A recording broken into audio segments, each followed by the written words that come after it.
Hey guys, the Common Man here. So today I've got in front of me the Spyderco Smock. This is a Taichung, Taiwan produced model, and it is actually designed off of an original design by Kevin Smock. That is the Smock, I believe it's the 23, and then there's also, I looked on their website, a Smock 75, which may be a little bit larger. But that's the general design that this is based off of, and I believe Kevin Smock is the one who actually designed this one as well. I would imagine so anyway. But you can see that there's a lot of design similarities. Go ahead and check those knives out just to get some reference. But this is a knife that I had no interest in at first. You'll see that's kind of a theme for a lot of my knives.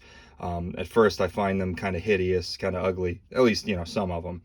And then all of a sudden I start to see the hype, and then I kind of get curious to the point where I'm like, you know what, I just got to grab one, which is exactly what happened here. I finally got excited about the knife. I'm like, you know what, let me get it in hand, let me check it out, because I think it could be pretty cool. And it definitely is. I was pretty happy with it, but I do have a few things I don't particularly care for, but I'll go over how I feel about it probably towards the end of the video.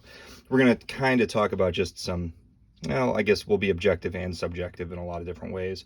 But overall, it is a pretty, fairly large knife. It's pretty long. I think we'll just go ahead and start with some size comparisons just so you guys can see that right off the bat. I know sometimes I tend to throw them towards the end, but I don't know, this knife's size, it kind of makes me want to do that right towards the beginning.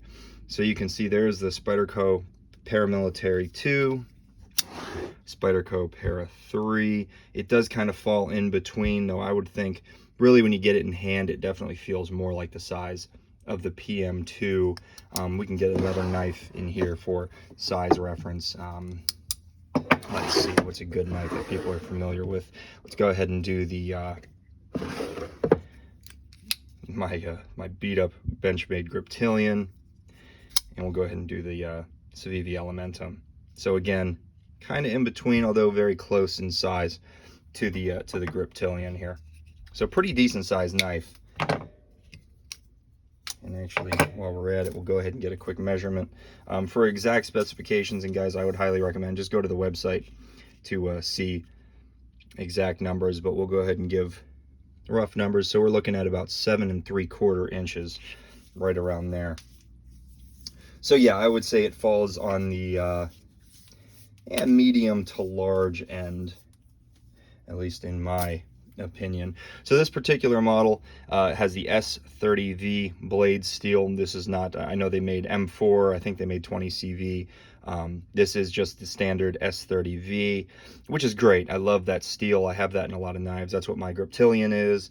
I have my Para 3, my PM2. Very happy with S30V, and it's done very well by Spyderco. You can see, obviously, I've got some aftermarket scales here. This does come originally with G10 with a carbon fiber laminate, but we'll get to that when we talk about the handle itself. Right now, we'll focus on the blade. Like I said, S30V, it's pretty well knocked down in a lot of respects. Nice jimping up here, really nice edge characteristics. I love that kind of just continuous sweep of that blade. Pretty low tip in reference to the handle. Very good for puncture and drawing tasks. I do like how the blade kind of comes down on this curve here and then comes down almost like a, I don't know what you'd want to call that, maybe like a Warncliffe style, where it's just got this steep drop off here, which gives you a nice robust tip, but still plenty of puncturing capabilities. So it's not an acute tip, but it's plenty good for puncturing. This is actually, I think, my first Spyderco knife with a hollow grind, and it's done very well. The blade stock thickness, you can see, is not particularly thin, not thick. Let's go ahead and compare it up against the Para 3. So I'm going to say, if we can get it to focus at all, I'm going to say it is just a little bit thinner than the Para 3. Again, for specifics, go ahead and check out the website. Or really any online retailer who carries this knife should have all those details. But a little bit thinner than the Para 3, making it a little bit thinner than the PM2 as well. So, you know, with that, as well as this nice hollow grind, which goes up about halfway up, if not a little bit more up that blade, gives you very nice slicing abilities, and I can confirm this is a very good slicer. Um, and just to be clear, guys, I have not carried this knife too many times. I think just a handful of times I've had this knife in my pocket, but I have used it several times to cut open different things and just to test its cutting abilities. So, you know, that being said, I think I at least know enough to give it a fairly thorough review of this knife overall. But yeah, so as far as thinness behind the edge, it's going to be relatively thin, pretty thin actually. Maybe, let's go ahead and check it against the Para 3. Sorry about all the crud on this thing. I use this a lot. Para 3 is going to be a little bit thinner, I think. This is fairly thin, but not the thinnest behind the edge. But again, very, very good slicer. It's got that brushed, that kind of belt satin finish going kind of with that hollow grind there. You can see kind of, I don't know what you want to call it, perpendicular to the edge. And then going more or less parallel with the edge, we've got another belt satin kind of brush here. I personally am not a big fan of belt satin finishes. I generally like kind of like a stone wash. I was interested in the DLC coated version of this, but that was a lot more expensive, so I just went with this guy. But overall, you know, it looks pretty good for what it is. It's done well, done consistent. You can see nice Spyderco logo here. An issue I do have with this knife, with you know, I guess it's a part of the blade, is going to be the Spidey hole, I guess you call it. And what it is basically the edges are just very sharp, very sharp. I mean, hardly knocked down at all. No chamfering done here. So much so that when I deployed it with my you know, the reverse flick, my middle finger, it was actually digging into my fingernail, because normally I just get my fingernail in there and deploy it that way. But I was actually seeing that it was truly digging into my fingernail, which is very interesting. That just shows how sharp that edge is. So I end up using actually just the pad of my finger, which works just fine, but you know, something to keep in mind, that is going to be a very sharp edge. So if you really like to open it, you know, if you're super specific and super particular that you have to use your fingernail, yeah, I mean, watch, you can see little fingernail shavings go flying. It's kind of gross, but anyway, that's how sharp it is. Not a huge deal, but it was kind of annoying, honestly, when I first got it. I've just, like I said, I've adapted. It's got this very interesting cutout here. My understanding is this cutout actually accommodates the stop pin in the closed position. I don't know if it makes contact there necessarily, but then it also makes room for this button here, which we will also get into in detail a little bit later. But you can see in the closed position, that blade does need to be able to wrap around those two components there. So that's, I believe, the main reason for this cutout here. It also makes for a very nice sharpening choil, so you'll be able to sharpen this plenty of times without actually getting into the meat of this material. And with a nice hollow grind, that also helps with its sharpening ability, where you can sharpen it many times without getting a thicker, you know, without it getting thicker behind that edge. It would take a lot of times normally, but that just helps a little bit. Nice jimping here for your thumb. It is actually very useful. It does provide a fair amount of traction, which helps because this isn't a knife, in my opinion, with tons of traction. It also is a little bit awkward in the hand. So anything you can do to try to help lock it in, I think, is definitely good. And you can certainly put your finger up in this little notch here. I don't think it's intended to be a choil, but you can use it as one. I have, and it works just fine. I think normally you would just keep your pointer finger right up on this little hump here. So moving back to the handle, like I said, this is an aftermarket set of scales from Mettenboss. I actually got these on his online Facebook auctions, which is really cool. You can get a very expensive set of scales for a lot less money if you go on his Facebook and look at those auctions. So that's how I got these. I'm not super happy with how they look. Nothing against Mettenboss. He advertised them just fine. No issues there, and they are incredible as far as fit and finish. The detail work is incredible. I just wish that they were a little bit darker, like a real blue, whereas this is kind of a purpley. I'm not a huge fan of the color itself, and I knew I wasn't going to be 100% sure until I actually got them on the knife. And yeah, like I said, just a little bit lighter than what I wanted, a little bit more purpley than I wanted. But that kind of chromish kind of look is cool, though. I will admit it is a nice piece of kind of pocket jewelry, so I do like that. But yeah, we'll see. I may end up swapping these out with just a maybe like a, I don't know, dark anodized titanium. But the frag pattern I'll definitely be sticking with. I love that frag pattern. Anyway, enough about the scales. Actually, more about the scales. I believe I am going to be uploading a video on the install. I ran into a few speed bumps. It's not the cleanest install in the world, but I think I'll be uploading that, a slightly edited version. But anyway, so the handle, we'll go ahead and into the ergonomics. I think most people who have reviewed this knife, I think most people kind of agree. It's not the most ergonomic knife in the world. It doesn't really give you a clear location for your hand. You can hold it back here with your pointer kind of in this little notch here. You can hold it up here with your pointer finger there, or you can put your pointer finger up in this little, choil area, which is not, I don't think, really supposed to be a choil. But a few different options, none of them particularly comfortable, but it's not coming out of your hands, so it's good enough. Overall fit and finish is also very nice. Let me go ahead and grab the original scales. Actually, I do want to talk about those. So this, you can see it clearly. This is regular Spyderco packaging, kind of typical stuff here. Set that off to the side. And we'll get these original scales out. So someone's going to certainly notice it, I'm sure. Yes, there is a busted screw in this side scale, because the screws that come in this, I think, are actually threaded slightly different than most other Spyderco knives.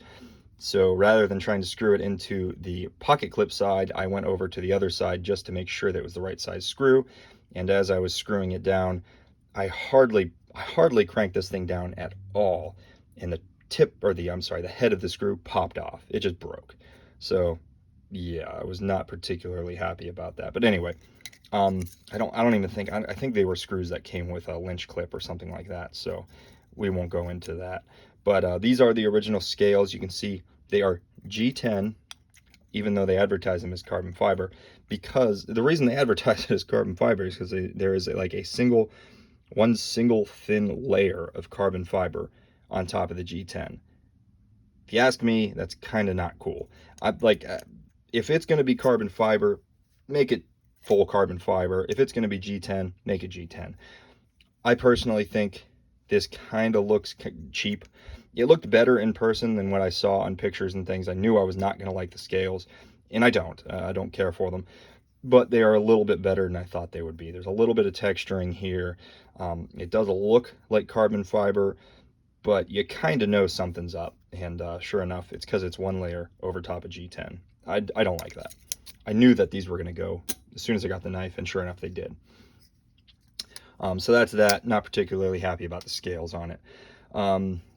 Also, it's got these holes, which I believe the original Smock design had, which is kind of interesting. I did like that, but of course these scales don't have those holes. So we got ergonomics, fit and finish is good. Let's go ahead and talk about, well, the pocket clip. We'll touch on the pocket clip. So the original pocket clip is just a standard Spyderco kind of shallow carry. I do have a Spyderco here with that pocket clip.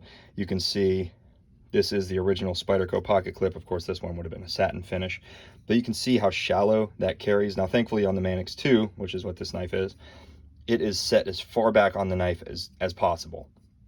So this knife actually does carry relatively deep. It's got a little bit of the handle sticking out. However, you can imagine on this knife, the screws are set here. So look where the screws are set on here, as far back as possible. This one, you've got like a good 1/4 inch already into the knife. So there's a lot of this handle. I mean, basically, that's where your pocket is. That much of this handle is sticking out of your pocket. I didn't like that. That's a lot of handles to stick out of the pocket. So yeah, the pocket clip was definitely the next thing to go. So I did replace it. I believe this is a Lynch clip. I'm very happy with this clip. Definitely would recommend it for this particular knife. But if you get this knife, I would definitely recommend swap it out for a deep carry clip. You're going to be very happy. And again, the screws, I don't know if it's a different thread, a finer thread or what, but I had a heck of a time. I had to use the original screws. The screws that came with the Lynch clip would not work. I don't know what that was all about, but anyway, that was my experience. Let's go ahead and talk about we'll talk about the lock and the action. Action was okay out of the box. It was actually drop shutty, and it was a solid lockup. No play side to side, up and down, anything like that. When it was closed, there was no play, still is no play. However, it was gritty. It wasn't a very smooth action, and I think with bearings, that's sometimes what happens when you first get it. You can kind of feel those balls like rolling around in their races, and that was definitely the case here. And I'm sure it was also the detents kind of carving their path into the blade, but it is still not very smooth, which is kind of a bummer. Again, I've noticed that a lot with some knives that run on bearings. Sometimes you just don't have that smoothness that you can get on phosphor bronze washers. Overall, it's pretty good though. I mean, I'm overall happy with the action. It's not quite as drop shutty now that I've replaced those scales, because I do like a little bit of a tighter action myself. But it was, like I said, pretty good, drop shutty, rock solid, but just slightly gritty. A little bit of oil did help with that, I should mention. The locking mechanism is one that we've seen before. This is the compression lock. Although you see a button there, this is actually just a compression lock. But what they've done is they've put that button on the lock bar there. It's basically just another way to access the lock bar without having to use your pointer finger up here. So you just use your thumb, push the button in, and there you go, disengaged. Really cool. I love that. I'm happy to see that. It's something a little bit different on a lock that I think is fantastic. I love the compression lock, and to see that little addition there is very cool. And I would love to see more knives like that with the compression with the button. I think that's just awesome. It's kind of funny though that button rides right on the lock bar. So when that lock bar is sitting at an angle, that button is also sitting at an angle, you can see. So just kind of a minor nitpick, kind of funny. I thought that would bug me more though, and I got over it. It's really not a big deal at all. Another interesting thing about this knife is it actually has two detent balls. There's one detent ball on the lock bar itself, which helps it to hold in the closed position. There is also, I highly doubt I'm going to be able to get in camera because it's pretty tight down in there. Yeah, we'll see. We'll give it a shot. One try. Yeah, you can kind of see it there. So you can see 1 and 2. That second detent ball is in the scale. And when you take this thing apart, that ball and the spring will go flying. So be aware. And I just about ran into a catastrophe with that when I was putting these scales on. So be aware that ball and spring are going to go flying. So anyway, 2 detent balls, kind of interesting. I personally left both in. I know a lot of people will take that second detent ball out to make it so that it'll just swing open when you depress the button here. I personally love the strength of the detent. I think that it's tuned absolutely perfectly. I did not want to mess with it, and so I left that second detent ball in. Just kind of interesting. You don't always see 2 detents in a knife. Let's see. Overall, I mean, guys, I think that's pretty much it. Those are all kind of the specifics. Now, how I feel about the knife particularly, like I said, I have not carried this knife too much, and to be completely honest with you, it's kind of because it's not necessarily a design I'm all that drawn to. I really liked it when I took it out of the box, but I've got other knives I just like a lot more. This is a little unique. I feel like if I pull it out of my pocket, it's kind of a, I don't know, it's kind of a crazy looking knife. It's attractive. It's an attractive knife, but I just don't think it's something that necessarily fits my taste. That being said, it's a great knife. I know it's got almost like a cult following, honestly, and I understand it because it's very unique. It's done very well, but yeah, for me, it's just not 100% my thing. But I probably still will keep it for a while and carry it here and there. This, with these new scales, is a little bit more of a kind of a nicer occasion folder, in my opinion. But yeah, I mean, that's pretty much my thoughts on the Spyderco Smock. Done extremely well, but it is kind of a polarizing design. But I would recommend the knife. So if you're interested in it, I wouldn't hold back. I would definitely pick it up, see what you think. And you know, it's a little bit expensive, but I think it's well worth it because it's done extremely well. Anyway, guys, hope you enjoyed the video. If you did, please leave a like. If you want to see more of my content, please consider subscribing. Thanks for watching. Bye.